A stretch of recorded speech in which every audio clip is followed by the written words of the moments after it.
So about a year ago, I found myself stuck. Whatever I was doing for work wasn't cutting it anymore. And generally, everything just felt so bland. I wanted to find something that would help me reset my filter, or just in general, how I see the world again. So, as any normal person would do, I decided I'm gonna pivot all my free time and do something new. Well, new for me, for that matter, and I decided I will focus on drawing again. Now, it started as a very simple project, supplemented by courses, reading books, tutorials, grew into something much bigger, where along the way I joined various communities, went to meetups, more meetups, I went to an actual arts uni for a week, which brings us to now, the new, refined program, which may or may not be inspired by playing way too many video games.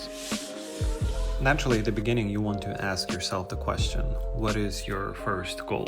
Now, it doesn't need to be a very strict goal in mind or very specific. However, at least it should give you a direction where you're going.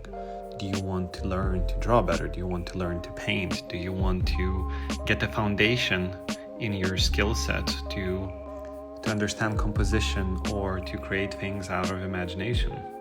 Now, for me, this was more of a quest to build a solid foundation that would allow me to later express my own creative thoughts, creative characters, creative drawings, all of the above.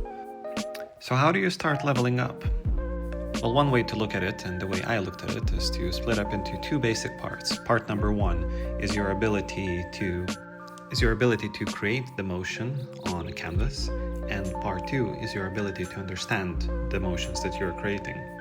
So we have lines, curves, different sensitivity, flow, specialty with different tools, accompanied by the ability to see, to simplify, to recognize shapes, values, color, etc. Now, for myself, this meant that I need both in order to improve and in order to practice efficiently. Effectively, for me, what this meant was more to reduce the friction to the bare minimum.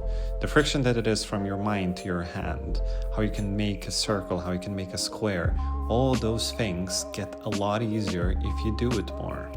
Naturally, as you improve and you get better at simple things, you should increase the complexity, and this is why it's very important to improve your thinking abilities, to understand that shapes can be in 3D, to understand that shapes can have values, and values give the perception of 3D.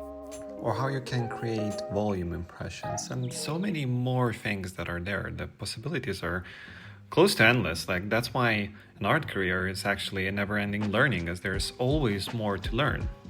Starting at level 0, having your goal in mind, you pick a medium. Whether it's going to be a regular pen or a digital pen or maybe a paintbrush. Now, at this point, you can also modify the grip if that's relevant to you. I was going for to get a fluid motion with my hand, meaning regardless of direction, regardless of sensitivity, I should be able to understand what I'm doing and doing it with intention.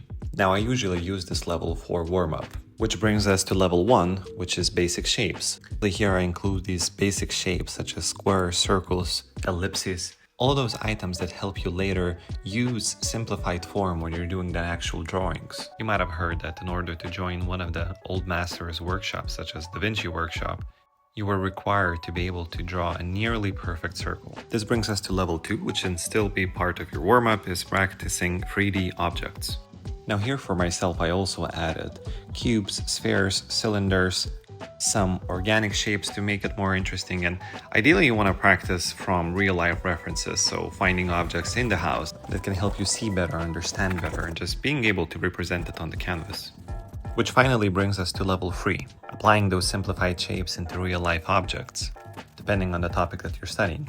For me, this meant going for a human figure, learning to draw simplified faces, some human-made structures, and things like that. Level 4, starting to add values, maybe not having a very broad range, but being able to distinguish what is in shadow, what is in light. This later will be a building block to understand how colors are affecting different objects. And finally, we get to level 5, where you start placing your references and your ideas in a composition setup and start making your own projects, your own paintings, your own drawings, something that you consider to be a project that you can finish. And that was it for what I do for myself, for my own program, to study better, to learn more about drawing and maybe also a bit of painting. I'm of course curious to know more. How do you approach drawing? What do you think is the best way to learn effectively, but also have fun while doing it so it doesn't become a complete chore or a job. Thank you so much for watching, and I'll see you in the next episode. Bye!